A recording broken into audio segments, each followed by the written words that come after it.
30% anak muda mengaku kalau mereka tidak tahu caranya menjalin pertemanan baru dan pada akhirnya merasa kesepian. Apakah kamu pernah berada dalam posisi ini? Alasannya mungkin berada pada transisi kehidupan.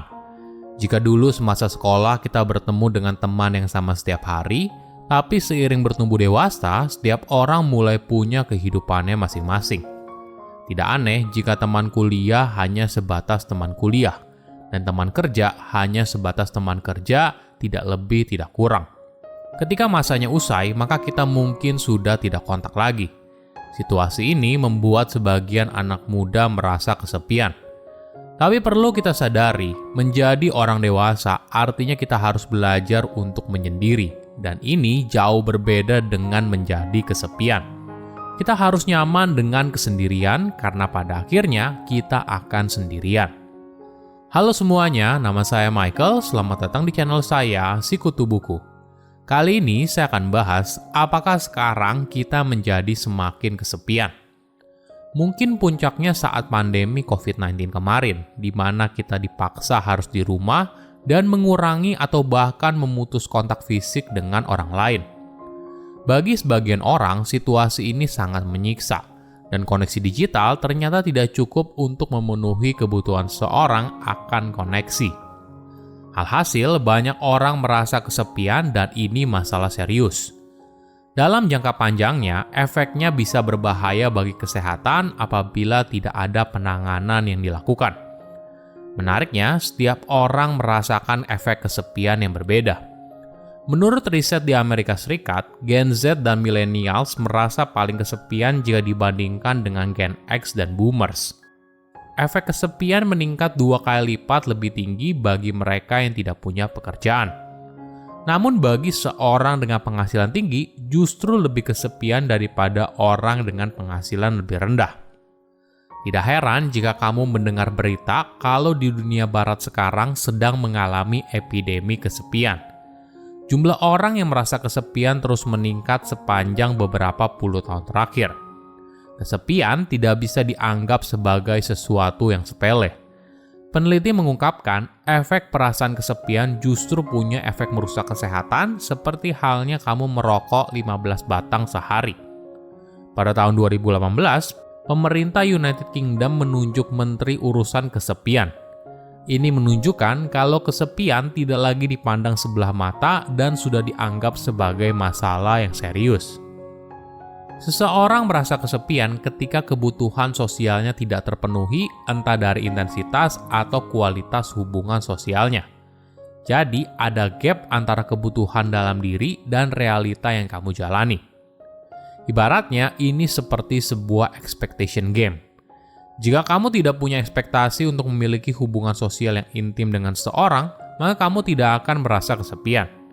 Jadi, mungkin saja kamu setiap hari dikelilingi begitu banyak orang, ada teman kerja, teman nongkrong, keluarga, dan sebagainya, tapi di sisi lain kamu masih merasa kesepian. Gap antara ekspektasi dan realita membuat kamu merasa kesepian. Bagi anak muda, transisi kehidupan merupakan tantangan yang harus mereka atasi dengan baik. Misalnya, ketika mereka lulus kuliah, kemudian melanjutkan ke universitas, pindah ke kota atau negara lain, dan ketika berusaha menjadi orang dewasa seutuhnya. Jika mereka mengalami kesulitan dalam menavigasi transisi kehidupan tersebut, maka ini bisa jadi pengalaman yang diasingkan. Wajar saja saat masih duduk di bangku sekolah, kita bertatap muka dengan teman setiap hari. Namun ketika transisi dari sekolah ke bangku kuliah, kamu mungkin saja bertemu beberapa teman. Tapi belum tentu kamu punya koneksi yang dalam dengan orang tersebut. Sebagai orang dewasa, mungkin kita perlu belajar menyendiri tanpa merasa kesepian. Dalam bahasa Inggris, dua hal ini memiliki penggambaran yang jauh berbeda. Kata loneliness digunakan untuk menggambarkan betapa sakitnya kesepian. Sedangkan kata solitude justru digunakan untuk menggambarkan glorifikasi dari menyendiri. Menyendiri tidak dianggap sebagai gangguan kepribadian, tapi solitude berarti seorang nyaman dengan kesendiriannya. Ada orang yang tidak masalah dengan kesendirian. Misalnya, dia bisa pergi ke mall sendirian, pergi makan ke restoran sendirian, pergi nonton sendirian, dan sebagainya. Namun di sisi lain, ada orang yang justru tidak bisa melakukan semua itu. Mereka merasa aktivitas yang disebutkan di atas harus butuh teman. Dan jika tidak ada, maka hal ini akan membuatnya merasa sedih. Jadi kita harus memahami perbedaan keduanya. Menyendiri adalah kondisi fisik di mana kamu hanya sendirian.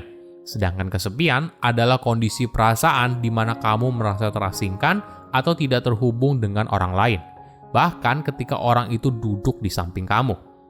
Mungkin bagi sebagian orang yang merasa kesepian, solusi utamanya adalah dengan mencari pasangan. Logikanya sederhana, jika kita sulit punya teman yang selalu standby setiap kali kita butuh kehadirannya, maka pasangan bisa jadi solusi terbaik. Karena pasti dong orang tersebut berusaha untuk selalu ada bagi kita. Tapi apakah ini pilihan yang tepat? Belum tentu. Bagaimana bila ada kalanya pasangan kamu menjadi sibuk dengan hidupnya? Bagaimana bila kamu menjadi terlalu tergantung dengan pasanganmu? Pada akhirnya, hubungan ini justru menguatkan rasa sakit dan tidak bahagia yang ada di dalam diri. Dua orang yang kesepian memutuskan bersama, lalu mereka berharap tidak lagi kesepian karena ada pasangan yang mendampingi. Tapi mungkin saja, ruang kesepian yang ada di dalam diri mereka justru membesar. Cinta yang sejati bukanlah obat yang ajaib untuk melawan kesepian. Cinta yang sejati mengubah kesepian menjadi kenyamanan saat sendirian untuk membantu satu sama lain.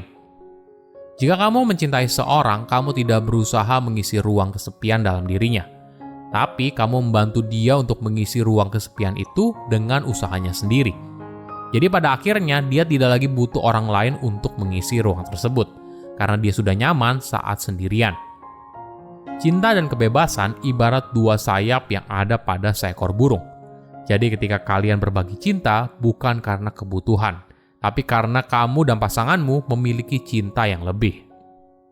Apa yang kita lakukan jika kita merasa kesepian? Kita mungkin belajar untuk menghidupkan lagi koneksi. Koneksi dengan diri kita sendiri, koneksi dengan orang sekitar, dan koneksi kita dengan dunia. Oke, kita bahas satu persatu ya. Pertama, terhubung lagi dengan diri sendiri. Setiap orang pasti menjalani momen sepi dalam hidupnya. Merasa sepi bukan artinya ada yang salah dengan dirimu.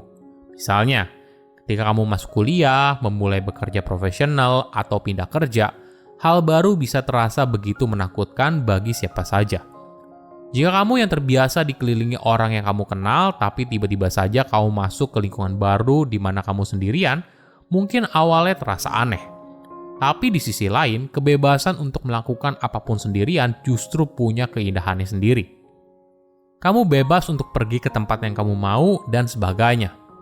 Kita perlu belajar untuk nyaman dengan diri sendiri, dan pada akhirnya hal ini justru bisa menjadi magnet untuk menarik orang lain mendekati kita. Kedua, mungkin kita perlu belajar untuk inisiatif. Jika kita merasa kesepian, jangan menunggu orang lain untuk mengajak kita pergi. Jika tidak ada yang mengajakmu makan siang, maka ini adalah kesempatanmu untuk menjadi seorang yang memutuskan mau makan siang di mana dan mengajak rekan kerjamu yang lain. Atau kamu bisa juga mencari komunitas hobi atau kelas yang kamu sukai. Misalnya, kalau kamu suka memasak, maka kamu bisa ikut cooking class. Atau jika kamu hobi yoga, maka kamu bisa gabung ke studio yoga. Situasi ini memunculkan rasa memiliki yang secara alamiah terbentuk ketika kamu bergabung dalam sebuah kelompok. Ketiga, menjadi sukarelawan. Mungkin kamu bisa mencoba untuk menjadi sukarelawan pada tujuan yang kamu yakini. Selain memberikan pengalaman baru, situasi ini juga memunculkan jiwa altruisme, dan mungkin saja bisa membantu kamu menemukan makna dari hidup yang kamu jalani sekarang. Silakan komen di kolom komentar pelajaran apa yang kalian dapat ketika tahu informasi ini. Selain itu, komen juga mau tahu informasi apa lagi yang saya review di video berikutnya. Saya undur diri, jangan lupa subscribe channel YouTube Sikutu Buku. Bye-bye.